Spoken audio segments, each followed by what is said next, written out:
Hello everyone, it's me Tom. Welcome to my channel. So today I'm going to talk about something that's quite important to me, something that's sort of defined me as a person over the years, and I've had this problem now for I don't know, going on for 12 years, possibly longer to be honest, back into my teens. I'm 30 years old now.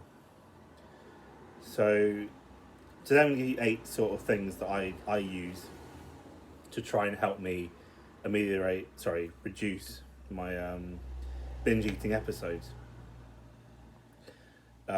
These 8 things, they obviously they help, but like they're not instant fixes. This is a long-term war with something that's deep inside here that kind of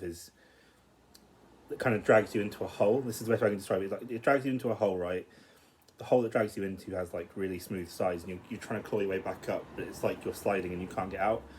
And these 8 things are, just think of them as rope. Think of them as rope. Some of them are preventative. Some of them are things you can do whilst you're feeling the need to binge. And I hope they help you as they've helped me. They're super important for me personally as an individual. Sorry, I got a text message just now, that's why I did that. So yes, let's just run through them. Excuse me. So number 8, sorry. So go from 8 to 1. Number 8 is to acknowledge your emotions. So this is the first thing. You've probably heard this before. So I'm going to get this one out of the way now. Whenever you sort of feel the urge to binge, you have to say to yourself, well, what am I feeling right now? Am I bored? Am I lonely? Am I a bit sad? These are the emotions that usually kind of trigger binge eating for some people. Some people actually get it when they're happy. I get it when I'm happy sometimes, actually. I'm like, oh, I should reward myself with food. I actually get all the emotions pretty much are tied to binging now for me. If I'm honest with you, like, if I'm too happy, it's like, oh, I must reward myself with food. If I'm sad, I must reward myself with food. If I'm angry, actually, I'm angry. I don't really want to eat because I'm angry. Anyway, acknowledging your emotions is so important. And actually, one of the other things I'm going to say after this will tie into this acknowledging emotions. I'm aware that a lot of people with BED, like myself, tend to suffer from alexithymia, or like a blunting of emotions, basically like a kind of dissociative state that sort of lets you go through things. And sometimes that state can last for a fair few days. I've had that before, where I've binged, done the binge, and for a few days afterwards I just don't really have emotional feelings. It's gone on for weeks actually, and in lockdown it's been quite difficult. Anyway, number 7, which ties into what I just said, create a list of rewards. So number 7, creating that list of rewards. Rewards obviously can't be food, realistically speaking. You need to try and readjust your focus when it comes to the binge eating. So the first thing you need to do is figure out what's important to you. So for me personally, I'm not very well moneyed as an individual, which is totally fine. So creating lists of rewards can be difficult if you're not very well moneyed, because obviously you can go buy yourself new clothes, that sort of thing, and buy yourself stuff. And I do, obviously, you can obviously factor those things in. You can get yourself a t-shirt every month, or whatever you want to do. But things like, for example, I have a bath. Go have a bath, put some Radox in, just go and chill. Sorry, I just sprayed it, didn't say it. Apologies about that. So have a nice Radox bath, or I might go for a long walk, might go somewhere scenic and nice and pretty, take a little sort of picnic with me, as in, like, something sensible. That's something that I do, which has really helped me, actually. So there are things you can do that are free, that you can reward yourself with. Obviously, baths aren't necessarily free if you're paying a water bill, but if you're living alone, you probably pay the water bill. So enjoy yourself, have a bath. It's not going to hurt you. If you're not binging and you're going for a long bath, you're going to spend the money on the bath rather than the food. So look at it that way. If you're going to go for a long walk somewhere scenic, you might not even need to spend any money to do that. You can just walk there, possibly wherever you're living. Obviously, it's not the case if you're in London, or somewhere we go to Epping Forest. Actually, there's always somewhere you can go to that has like nature around you. Nature really helps. I think that's super important. Let's go to number 6 now. So number 6 is read a self-help book that speaks to you. And this is really important. I said that speaks to you part is super important, because I've read a few self-help books in my life, and some of them I think are absolutely dreck. I'm not going to name any books I don't think are particularly good. That's not good for anybody. But like, I've read one book, for example, that just didn't speak to me. I got rid of it. But there are certain books that I really enjoy. I'll put some links below so you can see some books that have helped me. But obviously you need to tailor it to your specific needs. Just go Googling, go on Amazon, just try and figure out books that you might want to read. You might even own the books already and haven't read them yet, and then that's a good thing to sort of, start doing that. So yeah, reading self-help books, super important, and actually it gives you something to do. When you do feel like binging, you can pick up the book and actually read the book rather than binge, or you can use it to distract yourself from binging, I should say. Number 5, practice daily gratitude. This is important. So for me, when I wake up in the morning, I lie in bed for a few minutes and I say, I am thankful for X, Y, and Z. I'm thankful that I'm alive, thankful that I have wonderful parents, which I'm very lucky to have. I know that not everybody has that, so I'm super lucky to have that. Shout out to my parents. They're wonderful people. They've really supported me through a lot of this shit that I go through, this food stuff. But I'm getting better, slowly getting better, but it takes a long time. Okay, it takes a long time. So yeah, daily gratitude is super important. Just figure out the things that you are grateful for. I know that when you're feeling depressed and you want to binge, it sort of is quite difficult. Excuse me, sorry. But you just need to try and find something that you are grateful for. You may surprise yourself. You might actually have a lot more things you're grateful for than you actually realise.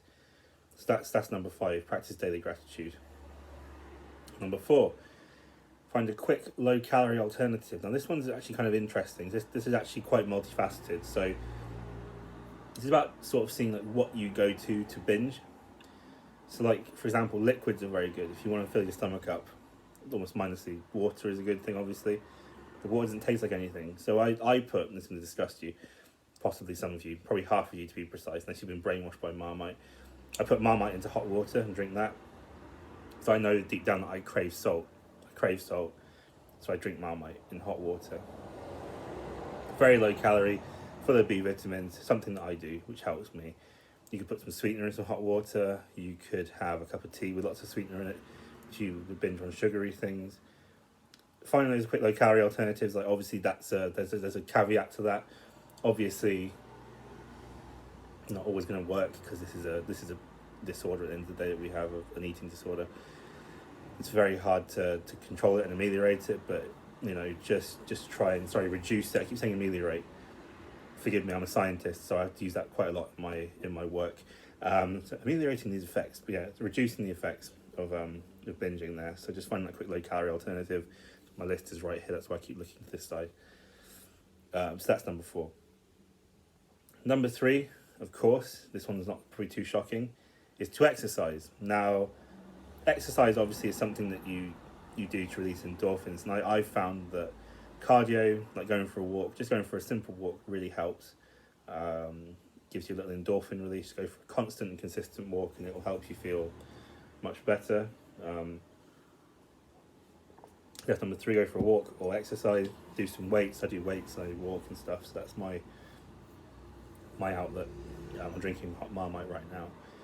Going back to number 4 again. Number 2. This is an interesting one. Not everyone says they can't do this, but you can do this. You just have to try and do this.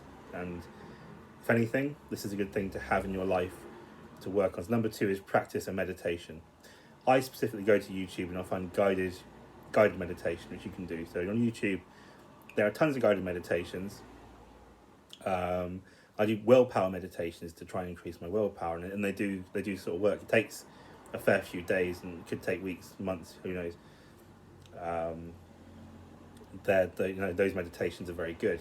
So willpower meditation really helps, or any meditation for that matter, anything that sort of speaks to you. Again, this is all these things come with that caveat of like whatever speaks to you as an individual. Don't just like rely on what I'm saying here, or the books I recommend. Just try and find things that work for you.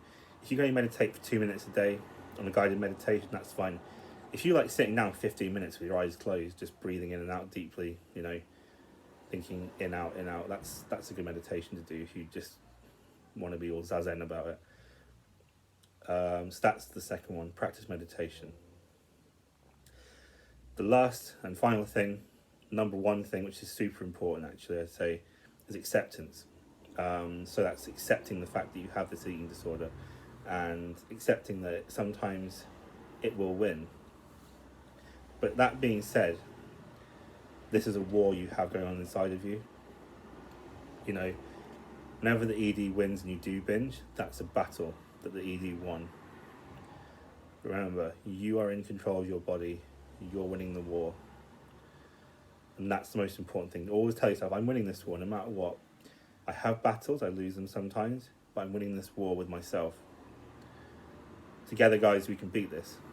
You know, acceptance and being grateful for the things that we do have. These tips hopefully will just give you some guidelines. I know that I joke around quite a lot on this channel, but I am very serious about this. This is something that has affected my life considerably, and I don't want it to affect yours too much, especially if you're young and you're watching this. You know, nip it in the bud now. Find those things that make you feel good, and hopefully you don't find yourself in a situation like myself where I'm trying to lose weight. Partially as a result of this eating disorder, partially due to genetics, partially due to other things as well. But just remember those 8 tips. So let's go from 1 to 8 again. So number 1 is acceptance. Number 2 is practice willpower meditation. Number 3 is exercise. Number 4 is find a quick, low-calorie alternative to the foods that you binge on. Number 5 is practice daily gratitude. Number 6 is read a self-help book that speaks to you. Number 7 is create a list of rewards that obviously aren't related to food, unless you can control that. And number 8 is acknowledge your emotions. So thank you very much for watching this video. Please like and subscribe, and I will see you next time.